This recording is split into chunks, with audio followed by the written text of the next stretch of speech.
हमारे समाज में हजारों सालों से एक परंपरा चली आ रही है कि वंश को आगे बढ़ाना है तो बेटा होना जरूरी है।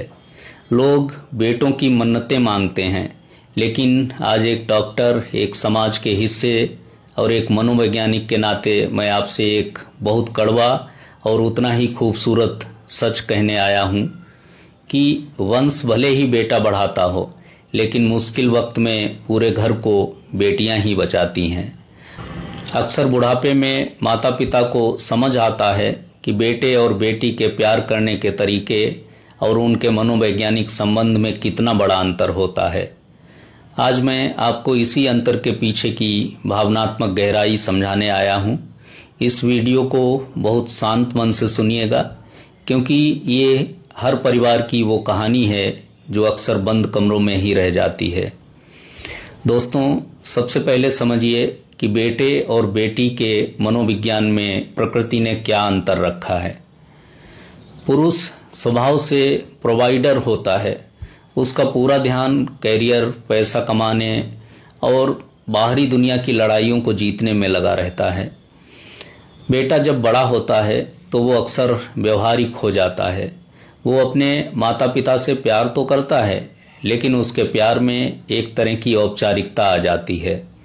वो दूर बैठकर पैसे भेज सकता है, दवाइयाँ मंगा सकता है, लेकिन वो अपनी भावनाएं खुलकर जाहिर नहीं कर पाता। इसके विपरीत एक बेटी का जो मनोवैज्ञानिक ढांचा है वो केयर गिविंग का है, यानी पोषण और सुरक्षा की भावना से बना है। बेटियों के लिए रिश्ते केवल एक जिम्मेदारी नहीं होते, उनके लिए रिश्ते उनके अस्तित्व का हिस्सा होते हैं। बेटा बड़ा होकर अपनी एक नई दुनिया बसा लेता है, लेकिन बेटी शादी के बाद भी अपने मायके की हर एक छोटी बड़ी धड़कन से जुड़ी रहती है। वो चाहे 7 समंदर पार भी बैठी हो, उसका एक कान हमेशा अपने माता पिता की सेहत पर लगा रहता है। अब बुढ़ापे के उस कड़वे सच पर आते हैं जिसे कोई खुलकर नहीं बोलता। जब माता पिता बूढ़े होते हैं, बीमार होते हैं, तो उन्हें सिर्फ पैसों की या दवाइयों की ज़रूरत नहीं होती, उन्हें ज़रूरत होती है भावनात्मक सुरक्षा की। कोई उनके पास बैठे, उनका हाथ थामे, उनकी बेतुकी बातों को भी प्यार से सुने।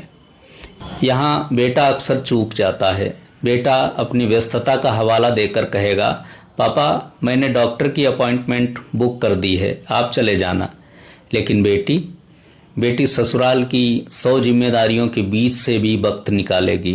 वो भाग कर आएगी, अपने हाथों से माँ के बालों में तेल लगाएगी, पिता को डांट कर कहेगी, बाबूजी आपने सुबह से दलिया क्यों नहीं खाया। एक रिसर्च कहती है कि बुढ़ापे में माता पिता अपनी बेटियों के सामने अपने दिल का दर्द, अपनी कमजोरी साफ साफ कह पाते हैं, जबकि बेटों के सामने वे हमेशा मजबूत होने का नाटक करते हैं। बेटा अगर घर की दीवारें खड़ी करता है तो बेटी उस घर के भीतर की बिखरती हुई ईंटों को अपने प्यार के गारे से जोड़कर रखती है। कहा जाता है कि बेटी तो पराया धन है, वो विदा होकर दूसरे घर में चली जाती है, लेकिन अध्यात्म और मनोविज्ञान दोनों कहते हैं कि बेटी कभी पराई नहीं होती। जब घर में कोई बड़ा संकट आता है, मान लीजिए माता पिता में से कोई गंभीर बीमार हो जाए या भाइयों में कोई विवाद हो जाए, तब आप देखना वो विवाहित बेटी अपने ससुराल के सारे संकोच को छोड़कर ढाल बनकर खड़ी हो जाती है।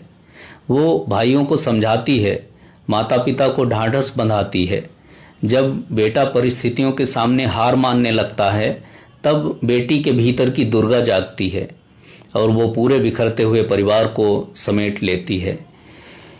इसीलिए मैंने कहा, वंश बेटा बढ़ा सकता है, लेकिन उस वंश की मर्यादा, उस घर की खुशियाँ और बुजुर्ग माता पिता का आत्मसम्मान सिर्फ और सिर्फ बेटियां बचाती हैं। मेरे प्यारे दोस्तों, अगर आपके घर में बेटियां हैं तो कभी ये मत सोचिएगा कि आपके पास वंश बढ़ाने वाला कोई नहीं है। आपके पास वो शक्ति है जो आपके बुढ़ापे को कभी अकेला नहीं होने देगी। और जिन बेटों के पास अपनी बहनें हैं या जिनके माता पिता बूढ़े हो रहे हैं, उनसे मेरा अनुरोध है, अपनी व्यस्तता से बाहर निकलिए, अपनी बहनों के इस त्यागमयी स्वभाव का सम्मान कीजिए और बुढ़ापे में माता पिता को वो भावनात्मक समय दीजिए जिसकी उन्हें सबसे ज़्यादा भूख है। तो दोस्तों, क्या आप भी इस बात से सहमत हैं कि घर को बचाने में बेटियों का योगदान सबसे बड़ा होता है? कमेंट बॉक्स में अपनी लाडली बेटी या अपनी प्यारी बहन के लिए एक सुंदर सी बात लिखकर उन्हें ये वीडियो टैग जरूर करें ताकि उन्हें पता चले कि वे हमारे लिए कितनी अनमोल हैं। पारिवारिक मनोविज्ञान, रिश्तों की गहराई और संपूर्ण वेलनेस से जुड़े रहने के लिए हमारे इस पेज को अभी फॉलो या सब्सक्राइब करें। इस दिल को छू लेने वाले वीडियो को अपने हर पारिवारिक ग्रुप में व्हाट्सएप पर ज़रूर शेयर करें ताकि हर कोई बेटियों के इस महान रूप को पहचान सकें। सजग रहिए, बेटियों को सम्मान कीजिए, स्वस्थ रहिए। धन्यवाद। जय हिंद।